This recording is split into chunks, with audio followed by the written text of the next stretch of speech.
오늘은 세상을 사랑하지 말라는 제목으로 하나님 말씀을 나누는 시간을 갖겠습니다. 채식주의자들이 있습니다. 채소만 먹는 사람들이죠. 세계 채식주의자들의 70%가 인도 사람입니다. 그것은 힌두교라는 종교적인 그 특징을 가지고 있기 때문입니다. 채식주의자들의 주장이 그렇습니다. 육식은 나쁘다. 고기를 먹으면 포악해진다. 채식이 좋다. 채식만 해야 사람이 유순해진다. 이제 그게 그들의 주장입니다. 그런데 너무 극단적이지요. 꼭 채식만 하라는 법이 세상에 어디 있습니까? 인도 사람들이 그렇게 채식주의자들이 많고 채식을 하지만 뉴스를 보면 집단 강간 사건이 끊임없이 나오고, 그리고 카스트라는 그런 신분 제도로 인하여 힘없는 사람들을 억압하고 핍박하는 사회가 인도입니다. 그러니까 채식주의가 그렇게 꼭 좋은 것 같지는 않습니다. 반대로 또 무조건 또 고기만 먹어야 된다라는 황제 다이어트가 있습니다. 고기만 먹으면 살이 빠진다는 겁니다. 너무 극단적이지요. 의사들은 이렇게 말합니다. 건강한 식단은 균형 잡힌 식단이다. 고기도 먹고 밥도 먹고 채소도 먹어야 한다. 골고루 먹어야 건강하다. 성경도 항상 우리에게 균형을 말씀하십니다. 우리가 성경을 잘 보면 성경은 채식주의만을 주장하지도 않고 또한 육식주의를 주장하지도 않습니다. 민수기 9장 11절에서는 어린 양의 무교병과 쓴나물을 아울러 먹을 것이요. 양고기도 먹고 쓴나물도 먹으라고 하셨습니다. 고기도 먹고 채소도 먹으라고 하셨습니다. 균형 잡힌 식단을 하라고 우리에게 말씀해 주고 계시죠. 뭐든지 극단적인 것은 건강하지 못합니다. 균형 잡힌 것, 그것이 중요합니다. 성경은 균형을 강조하시지요. 좌로도 치우쳐서도 안 되고 우로도 치우치지 말라. 이게 성경의 가르침입니다. 세상의 모든 이치가 그렇습니다. 뭐든지 한쪽으로 극단적으로 가면 이게 병들게 됩니다. 한 나라의 정치도 균형이 중요합니다. 진보주의 정치 세력도 있어야 되고 보수주의 정치 세력도 있어야 합니다. 보수만 있어서도 안 되고 또 진보만 있어서도 안 됩니다. 인생도 균형이 중요합니다. 무조건 일만 해서도 안 됩니다. 일도 했으면 놀 때는 또 확실하게 놀아줘야 됩니다. 신앙도 균형이 중요합니다. 너무 물질적인 것만을 강조해도 안 되고 너무 영적인 것만을 강조해도 안 됩니다. 건강한 믿음은 영적인 것도 중요하게 여기고 물질적인 것도 중요하게 여기는 신앙이 건강한 신앙입니다. 물질적인 축복만 강조하다 보면 기복적인 신앙이 되기 쉽습니다. 부자가 되어야 하나님의 축복을 받은 것이다. 돈을 많이 헌금을 해야 하나님이 기뻐하신다. 출세해서 높은 자리에, 영향력 있는 자리에 올라가야 한다. 너무 세속적인 신앙입니다. 황금 만능주의 신앙입니다. 반대로 너무 영적인 것만을 강조하는 것도 건강하지 않습니다. 돈도 필요 없다. 기도만 하면 된다. 믿음이 중요하다. 은혜만 받으면 된다. 다른 건 아무것도 필요 없다. 이것도 이상합니다. 나중에 그것이 발전하면 학교도 때려치워라. 가정도 버려라. 직장도 버려라. 산에 올라가서 기도만 하라. 이상한 병든 신앙이 되고 맙니다.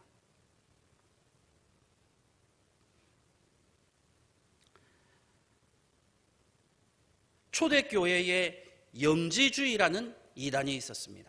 영지주의의 주장은 그렇습니다. 물질적인 것은 무조건 악하다. 영적인 것이 무조건 선하다. 이 이단의 특징이 그렇지요. 너무 극단적입니다. 너무 한쪽으로 치우쳐 있습니다. 성경은 무엇이라고 말씀하고 있습니까? 둘 다 중요하다라고 하십니다. 영적인 것도 중요하고 물질적인 것도 중요하다.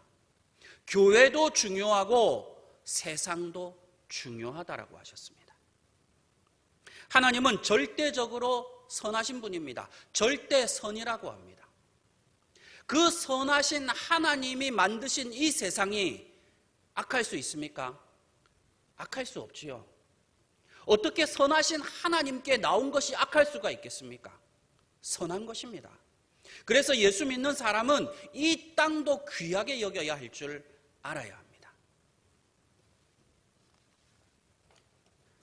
도산 안창호 선생님은 그리스도인이셨습니다. 미국 한인 최초의 교회를 세우신 분이 바로 도산 안창호 선생님이십니다. 상항 한인연합감리교회를 우리 안창호 선생님이 세우셨어요. 그러니까 훌륭한 그리스도인입니다. 이분은 무작정 미국으로 공부를 하러 떠났습니다. 먹고 살 방법이 없었습니다. 그래서 남의 집에 가서 청소하는 일을 하셨습니다. 하루에 1시간에 $1를 받았습니다. 도산 안창호 선생님은 보이지 않는 구석구석까지 성실하게 청소를 했습니다. 어느 누구도 이 안창호 선생님의 성실함을 따라갈 수 없었습니다. 하루는 미국 집주인이 이렇게 몰래 안창호 선생님을 보니까 너무 열심히 하는 거예요. 너무나도 성실하게 하는 겁니다. 그래서 안창호 선생님께 물었습니다. 당신은 어느 나라 사람입니까? 저는 조선 사람입니다. 당신은 참 훌륭한 사람입니다. 당신은 우리 집만 깨끗하게 하는 것이 아니라, 우리 집만 빛내는 것이 아니라 당신의 나라도 빛내고 있습니다. 내가 보니 당신은 청소하는 사람이 아니라 신사입니다. 그러면서 약속한 돈의 2배를 주었습니다. 예수 믿는 사람은 교회 생활도 열심히 해야 하지만 세상 일도 열심히 해야 합니다. 하나님께서 맡겨주신 일에도 최선을 다해야 하지만 사람이 맡겨준 일에도 최선을 다해야 합니다. 그게 그리스도인입니다. 예수 잘 믿는 사람은 대체로 세상 일에도 열심입니다. 직장에서도 잘합니다. 가정도 잘 돌봅니다. 건강관리도 잘합니다. 왜 그렇습니까? 영적인 것만 소중한 것이 아니라 이 땅에서의 삶도 소중하기 때문입니다. 그리스도인은 게으름을 피우면 안 됩니다. 성실해야 합니다. 최선을 다해야 합니다. 내 일을 남에게 떠맡겨서는 안 됩니다. 있으나 마나한 사람이 되면 안 됩니다. 없어서는 안 될 사람이 되어야 합니다. 반드시 필요한 사람이 되어야 합니다. 세상의 빛이 되어야 합니다. 소금이 되어야 합니다. 그러려면 성실해야 합니다. 이것이 주님의 가르침입니다. 그리스도인은 예수님에게도 인정받아야 하고 가정에서도 인정받아야 합니다. 교회에 봉사하러 나올 일이 있으십니까? 남편 밥을 더 맛있게 챙겨주셔야 합니다. 전도하러 나가실 일이 있습니까? 자녀들 간식을 잘 챙겨주십시오. 예수님에게도 인정받아야 하지만 가족에게도 인정받아야 합니다. 디모데전서 5장 8절에서는 자기 가족을 돌보지 아니하면 믿음을 배반한 자요 불신자보다 더 악한 자니라. 가족을 돌아보지 아니하는 사람은 믿음을 배반한 자라고 하셨습니다. 불신자보다 악하다고 하셨습니다. 왜 그렇습니까? 하나님께서 주신 가장 귀한 선물이 가족인데 주님이 주신 가장 그 귀한 선물을 경홀히 여기는 것은 곧 하나님을 무시하는 것과 같기 때문입니다. 하나님 말씀이 참 중요합니다. 영의 양식이 중요합니다. 그러면 육의 양식은 중요하지 않습니까? 아닙니다. 육신의 양식도 중요합니다. 예수님께서 십자가를 지시기 전날에 무엇을 하셨습니까? 제자들과 최후의 만찬을 드셨습니다. 밥을 든든히 먹고 십자가를 지셨습니다. 십자가를 지시려면 힘이 있어야 하지 않습니까? 그 밥을 든든히 드셨던 것입니다. 엘리야도 호렙산에 갔을 때에 천사가 내려와서 떡과 물을 배불리 먹여 주었습니다. 엘리야도 배를 든든히 하고 나서 호렙산에 가서 하나님을 만났습니다. 한국인은 밥심이라고 했습니다. 예수 믿는 사람들도 밥심이 필요합니다. 밥을 먹어야, 밥심이 있어야 기도도 더 잘할 수 있습니다. 밥심이 있어야 전도도 더 잘할 수 있습니다. 목사님들도 말씀을 전하기 전에 밥을 든든히 먹어두어야 합니다. 배가 든든해야 힘있게 하나님의 말씀을 전할 수 있고, 그래야 은혜가 임하기 때문입니다. 성도들도 배가 든든해야 더 많은 은혜를 받을 수 있습니다. 말씀이 더 잘 들어오는 것입니다. 성경을 보면 오병이어의 기적이 있습니다. 근데 칠병이어의 기적도 있습니다. 마태복음 15장에 나옵니다. 수천 명의 사람들이 예수님의 말씀을 들었습니다. 그 말씀이 얼마나 꿀송이 같은지요, 얼마나 은혜로운지요. 말씀을 듣다 보니까 3일이 지났습니다. 사람들이 가지고 온 음식들이 다 떨어졌습니다. 제자들이 예수님께 말씀드렸습니다. 예수님, 가지고 온 음식들이 다 떨어졌습니다. 이제 집으로 돌려보내십시오. 그때 예수님께서 이런 말씀을 하셨습니다. 마태복음 15장 32절입니다. 내가 무리를 불쌍히 여기노라 굶겨보내지 못하겠노라. 배고픈 성도들을 밥도 먹이지 아니하고 보낼 수 없다고 하셨습니다. 배가 고픈 상태로 보낼 수 없다고 하셨습니다. 그러면 우리 예수님 마음이 너무 아플 것 같다고 하셨습니다. 여러분, 주일날 예배가 끝나면 밥도 먹지 않고 집으로 돌아가지 마십시오. 예수님이 마음 아파하십니다. 굶주린 상태로 집으로 돌아가지 마십시오. 예수님이 슬퍼하십니다. 내가 무리를 불쌍히 여기노라 굶겨보내지 못하겠노라. 이것이 예수님의 사랑입니다. 이것이 예수님의 마음입니다. 은혜를 채우셨으면 배도 든든히 채워 가셔야 합니다. 예수님께서는 빵 7개와 작은 생선 2마리를 축복하셨습니다. 칠병이어의 기적입니다. 그것을 떼어서 사람들에게 나누어 주셨습니다. 남자만 4,000명이었습니다. 여자와 아이들까지 하면 15,000명이 넘었습니다. 다 배불리 먹고 7 광주리가 남았습니다. 예수님께서는 영의 양식도 주셨지만 육신의 양식도 주셨습니다. 하나님의 말씀도 주셨지만 빵도 주셨습니다. 이것이 성경적입니다. 누가 그런 소리를 합니다. 교회 나오면 밥이 나오냐, 떡이 나오냐, 그것에 몰라서 하는 얘기입니다. 교회 나오면 밥도 줍니다. 떡도 줍니다. 그렇지요. 떡도 줍니다. 밥도 나오고 떡도 나오고 하나님의 말씀도 나오고 구원의 말씀이 나오고 영의 양식이 나옵니다. 배가 고프면 은혜 받기도 어렵습니다. 집에 돌아가서 밥 먹을 생각이 나니 말씀이 들어오겠습니까? 은혜도 배가 든든해야 더 많이 받을 수 있습니다. 배가 불러야 하나님 말씀이 귀에 쏙쏙 들어옵니다. 30분의 설교 시간이 1분처럼 느껴집니다. 우리는 물질을 부정하면 안 됩니다. 귀하게 여겨야 합니다. 하지만 물질을 귀하게 여기되 물질을 사랑하면 안 됩니다. 적당한 거리를 두라는 말씀입니다. 귀하게 여기는 것과 사랑하는 것은 엄연히 다릅니다. 오늘 본문 요한일서 2장 15절에서는 이 세상이나 세상에 있는 것들을 사랑하지 말라고 하셨습니다. 세상을 귀하게 여겨야 합니다. 하지만 세상을 사랑하면 안 됩니다. 너무 가까이 하면 안 됩니다. 거기에 빠지면 안 됩니다.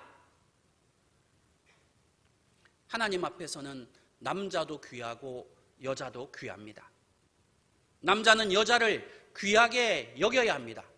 그러나 남의 여자를 사랑하면 안 되지요. 남의 여자를 가까이 하면 안 됩니다. 남의 여자를 미워할 필요는 없지만 귀하게 여겨야 하지만 사랑해서는 안 되죠. 적당한 거리를 유지해야 합니다. 이유 없이 남의 여자와 통화를 하면 안 됩니다.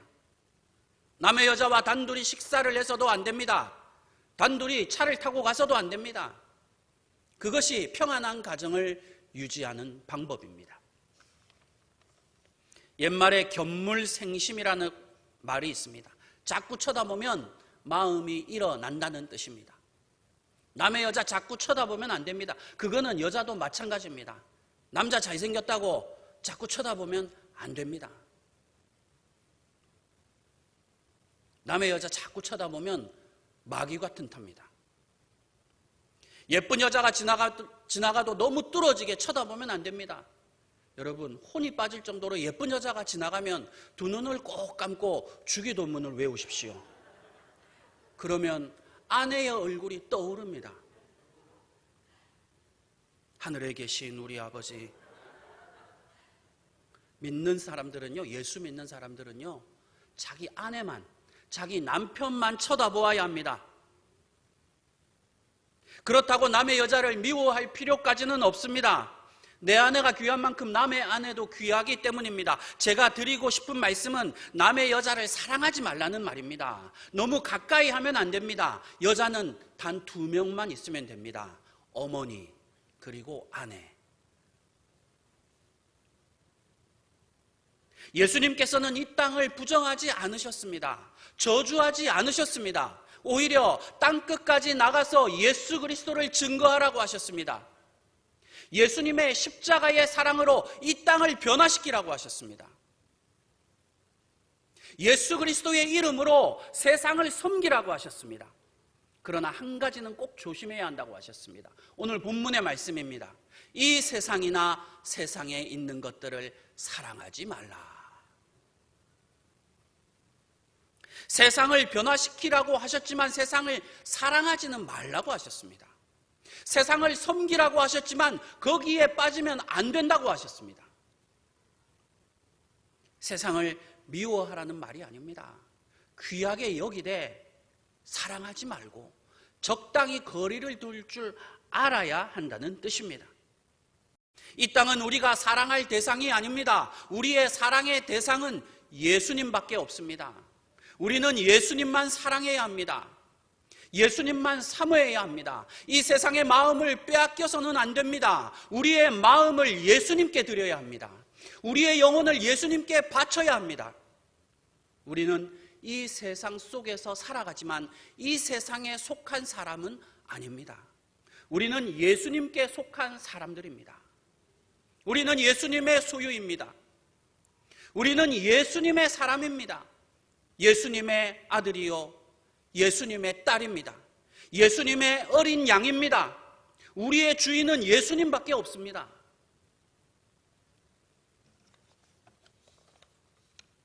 인간관계에 있어서 순서라는 게 있습니다.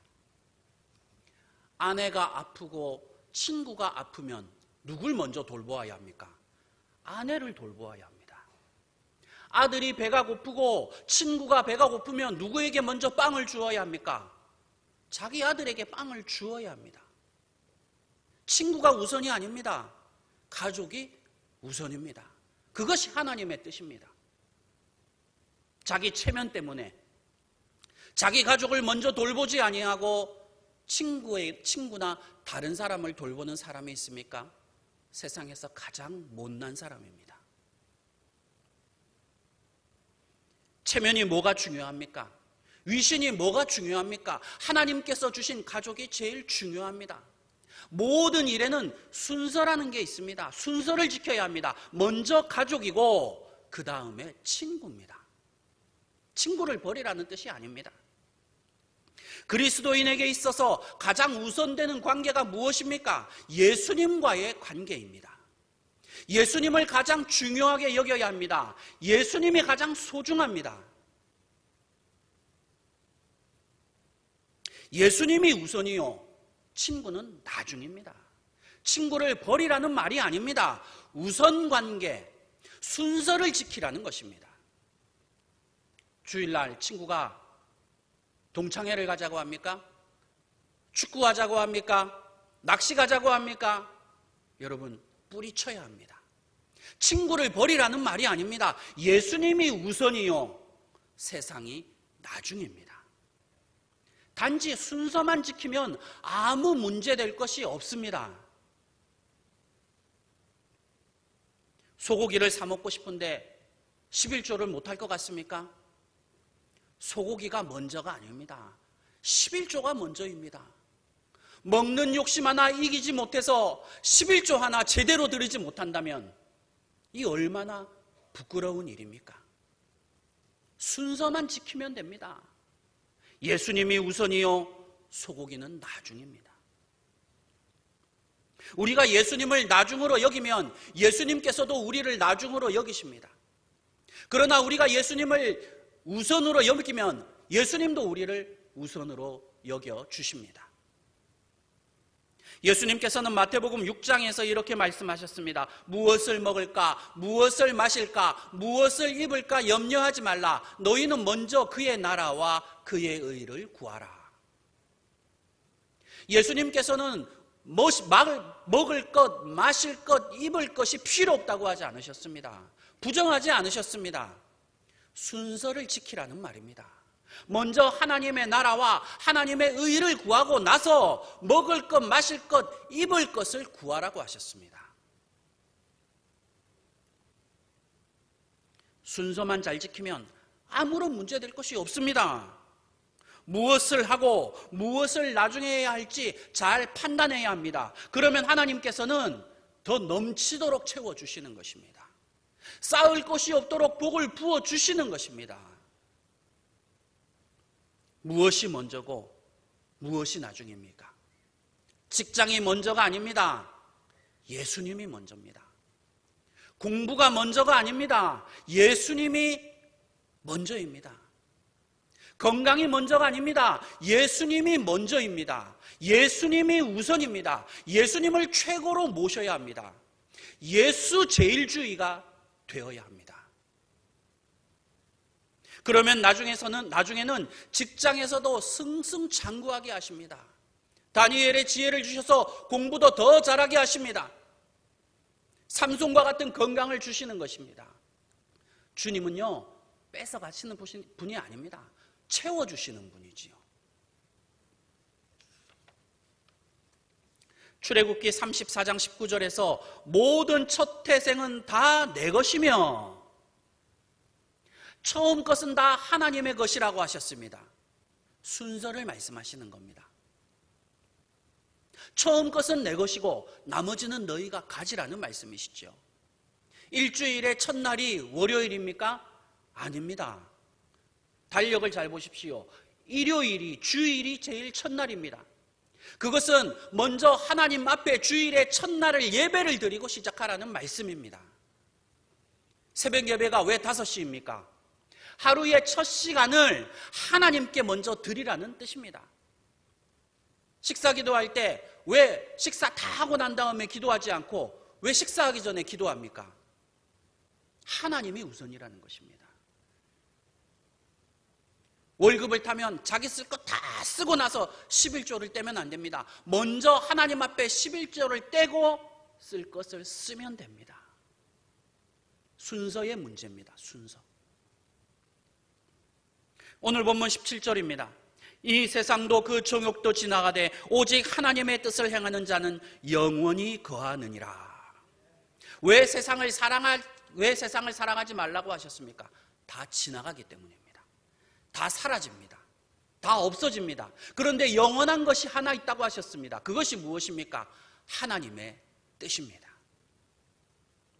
그렇다면 하나님의 뜻은 무엇입니까? 예수님께서는 이렇게 말씀하셨습니다. 요한복음 6장 40절에서 내 아버지의 뜻은 아들을 보고 믿는 자마다 영생을 얻는 이것이니라. 하나님 아버지의 뜻은 예수님을 믿는 것이라고 하셨습니다.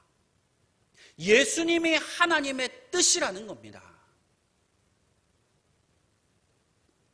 어리석은 사람들은 하나님의 뜻을 자꾸 거창한 데서 찾으려고 합니다. 높은 데 하나님의 뜻이 있는 줄 압니다. 아닙니다. 하나님의 뜻은 항상 우리 옆에 있었습니다. 우리 가까이 있었습니다. 하나님의 뜻은 우리 옆에 계신 예수님입니다. 우리는 예수님만 잘 믿으면 됩니다. 예수님만 사랑하면 됩니다. 하나님께서 우리에게 주신 가장 크고 놀라운 뜻은 예수님입니다.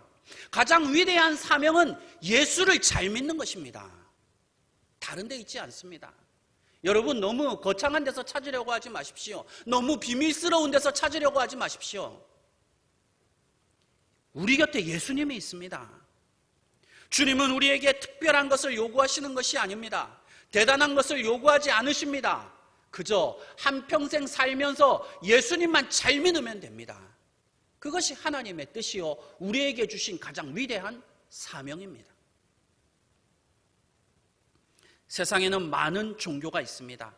불교, 이슬람교, 유대교, 도교, 유교, 조로아스터교, 힌두교. 왜 다른 모든 종교에 구원이 없다고 합니까? 왜 다른 종교의 진리가 없다고 말하는 것입니까? 예수님이 없기 때문입니다.